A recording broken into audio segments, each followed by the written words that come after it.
Jai Shri Krishna, Jai Shri Ram, Jai Shri Narasimha. So today I would like to tell you about the 9 gemstones and their significance and the method that we are supposed to use for wearing them, and the special things that are why do gems basically work, how do they work. All of these points are going to be discussed today, and this is actually a very interesting topic because we are today talking about the planetary radiations and the energies that can be harnessed for the help of human beings. So I shall begin with how to choose a particular gem for your chart. So I shall make more elaborate videos on this, but today we're just going to see the importance and the 3 basic steps to make sure that your gem is going to give you some effect. Because gems always do not have guaranteed 100% effect, because every time we make a mistake or the other. But in case you choose the gem according to your horoscope, then there is no chance of anything wrong happening and it'll be perfect. So there are 3 steps here. One is it should be chosen according to your horoscope. Second thing is it should be pure, and the third is its weight and the method of wearing or the time of wearing should all be auspicious and according to the particular planet.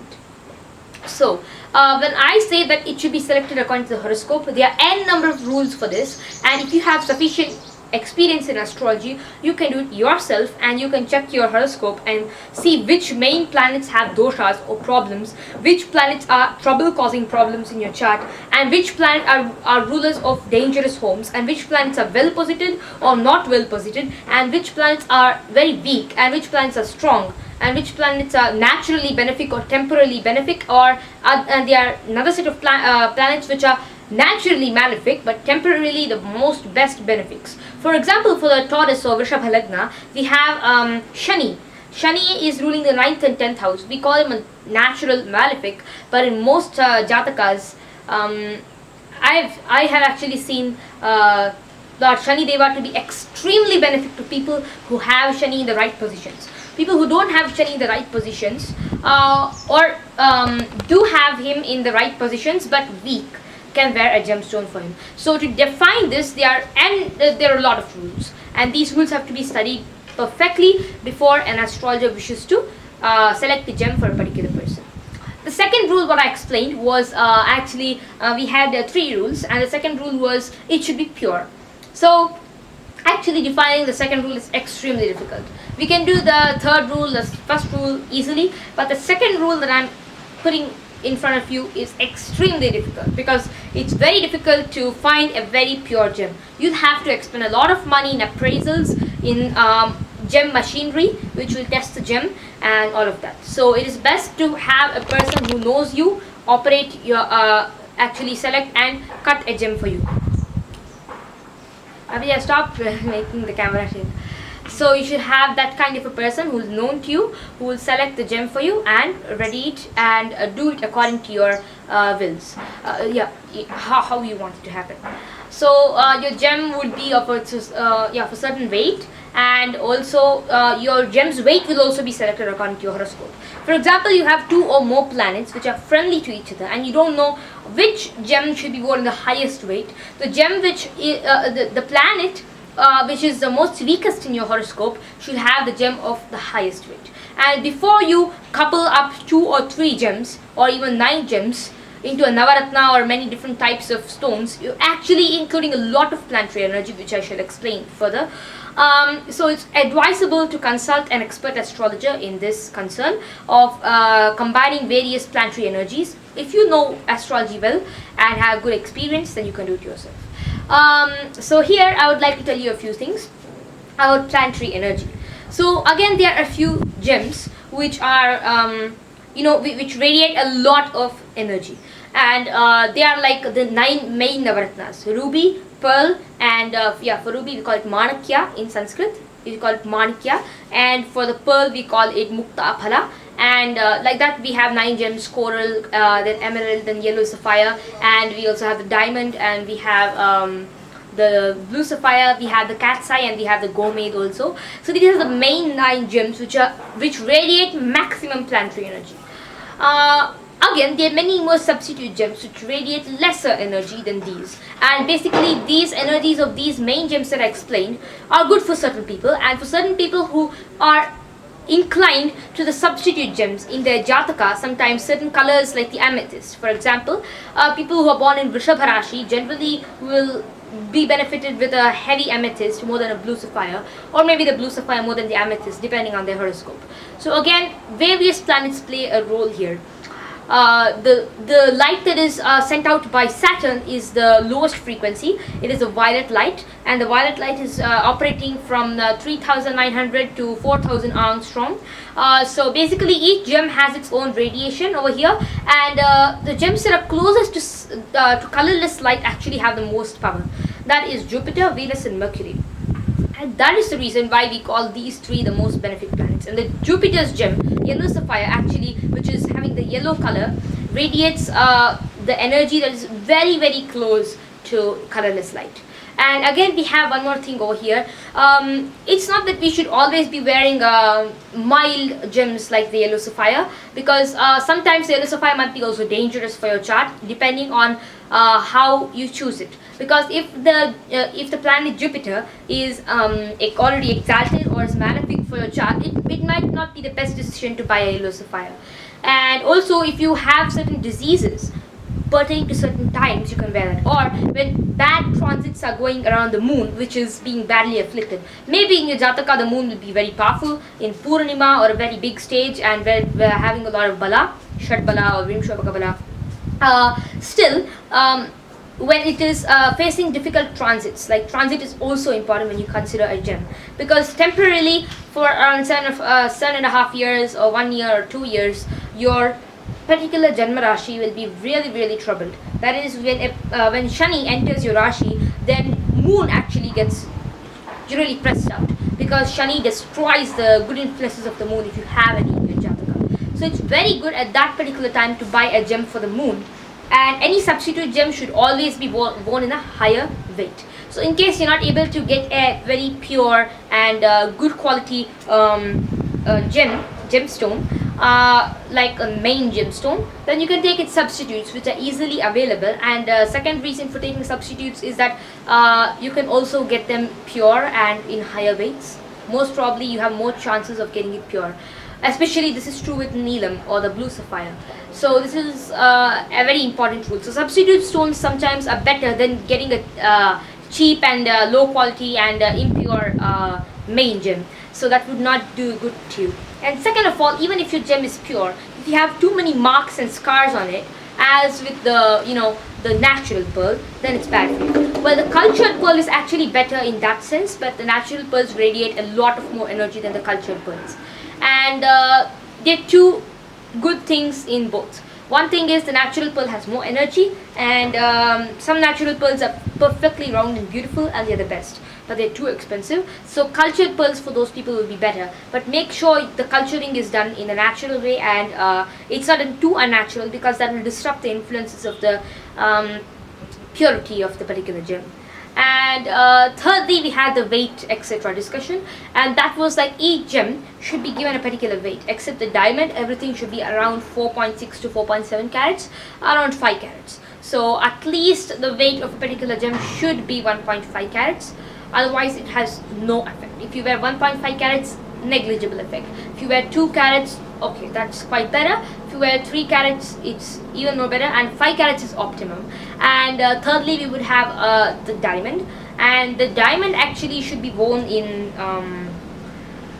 around 1.5 to 2 carats, because diamond is a very powerful gem, and if you wear too much weight of the diamond, it's not as good unless you're able to combat the malefic energies of the diamond if it's bad according to your Jataka. So the third thing for this is make sure you are keeping your weight perfect. I mean the gem of the weight. The weight of the gem perfect. So here I had one case in my experience, in my small humble experience. So over there, somebody wore a red coral of a very, very large weight and felt very dizzy and even fell down. So such cases are really dangerous, and if you wear, some people think red coral is such a calm and peaceful gem and won't do anything, but any gem in overweight can be dangerous, especially gems that are ruling bad homes in your house, in your Jataka. For example, if Mars is the ruler of course, the third and the eighth, one of the most malefic houses for the Virgo ascendant, and is posited already in a strong house, we should not try reducing the.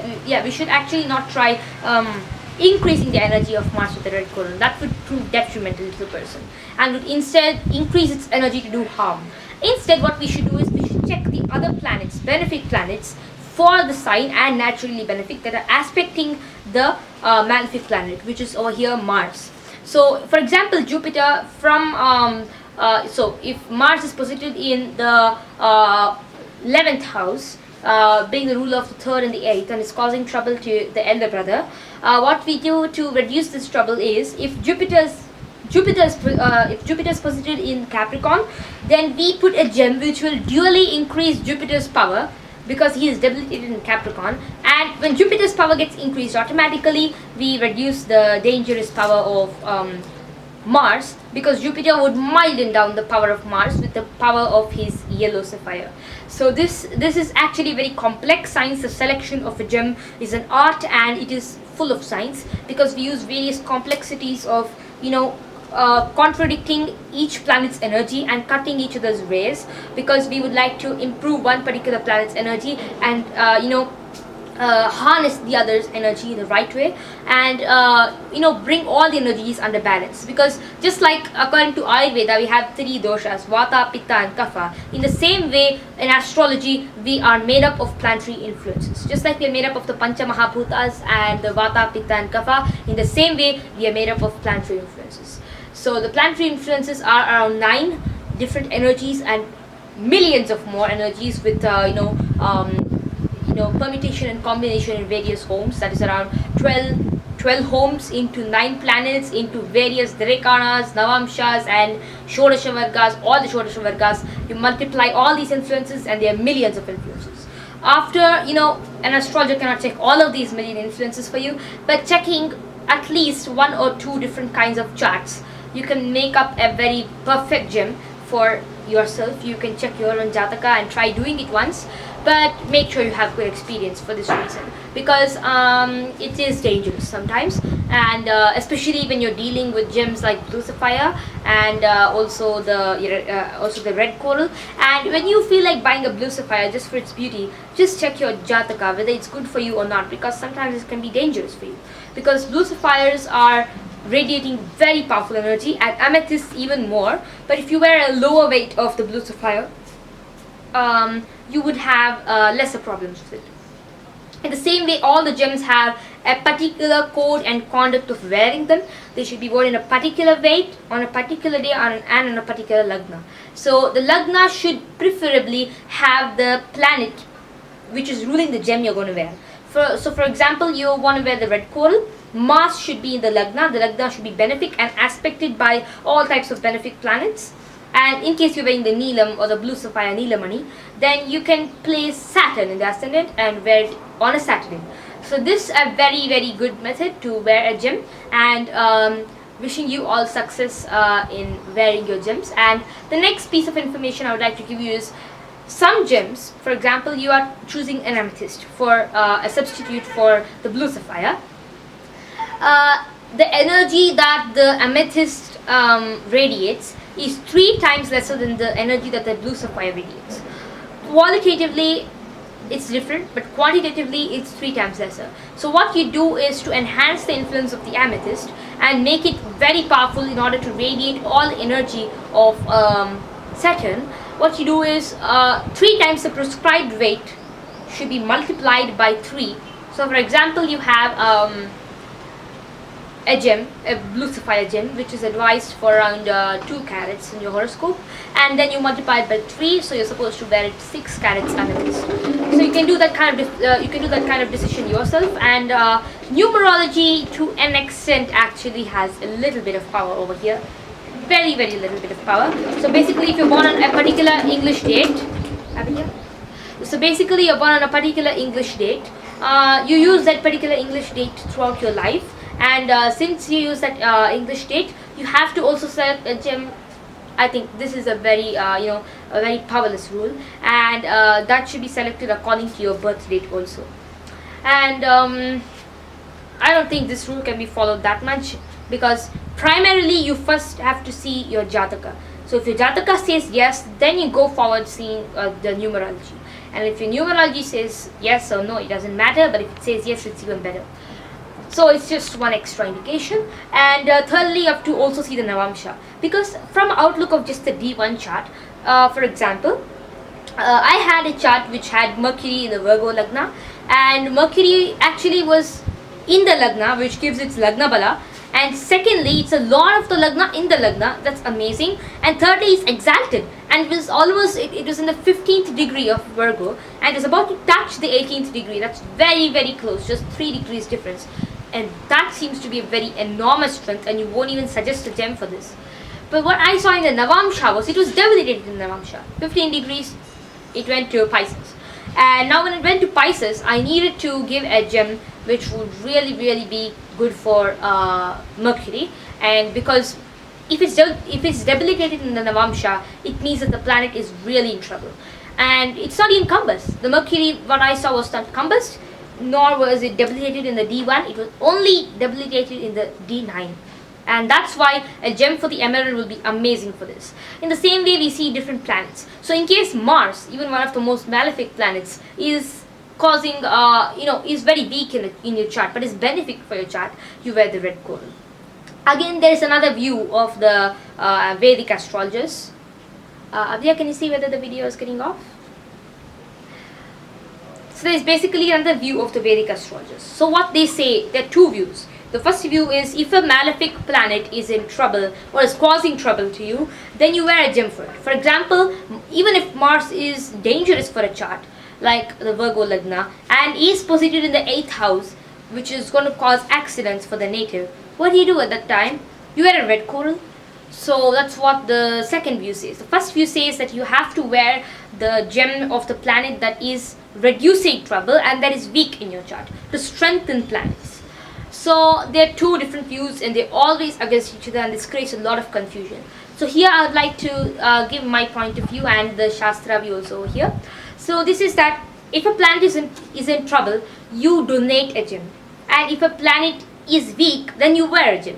So if the planet is bad for your chart, you donate a gem and its articles along with it, and that makes the planet propitiate. So there is a difference between propitiating and strengthening, because sometimes a very strong planet will be causing you trouble, and sometimes a very weak planet will be trying to give you good results, but it can't. So that time you wear gems. And when you want to propitiate a planet, you donate its articles and perform puja for it. So this is actually the most common rule, but there are some exceptions. So for example, Mars is a dangerous planet for your Jataka and you still wear a red coral. You have to handle the energy of Mars. That is by chanting mantras and doing a lot of tantra activity and praying to the planet and getting its energies in a positive way and strengthening it in your chart, even more powerful, but not causing any problem. So you have to handle the energies of that particular planet very, very intensely. So intensive mantra practice has to be done, and in today's life it's not possible that much, but if you're able to do it, you can go on wearing the gem after astrological advice, even if it's wrong for your Jataka. So that's one thing that we have to check once. And some gems might be advertised by certain people saying it doesn't cause any problem. For example, the red coral is famous for this. People say that you need not consult anybody, not even see your Jataka, and even if you are good at horoscopy, you need not even see your Jataka and just wear the red coral. But I believe that you have to, because I had seen some cases where it's a lot of problem after wearing the red coral because it was not according to the horoscope, or the clients were very large. So these problems are really dangerous, and please make sure you get your gem after checking your Jataka very thoroughly. You can check it yourself and see whether it's good for you or not. So there might be some people, you might go to astrologers in the site which are selling the gems, and they'll tell you that we'll give you a consultation and they'll advise you higher rates of a gem, or they might give you, I'm not telling all the cases, only some cases, or they might give you a very expensive gem though it's not good for your Jataka, just to increase the income of the company. So these are some things also that you have to check. Or sometimes not a single gem is actually good for your Jataka. This is a very rare case, because I've seen one case where I checked for all gems but none of them were applicable to the Jataka, but the person had accumulated a lot of gems. So I told him not to wear anything, and there are certain cases like this that is very important to consider, because in some cases you're not supposed to wear any gems, but the people inside the site will tell you to buy something. So make sure you see your own Jataka once, and also if you're not able to, then you can also get an astrological consultation from an astrologer. I suggest you check it yourself also once, and you start learning the science of horoscopy, because I feel that's even better, and you can really trust yourself once you learn very well. So these are a few rules that I've explained today, and thank you, Jai Shri Krishna, and hope you actually like the information in this video. Thank you, Jai Shri Krishna.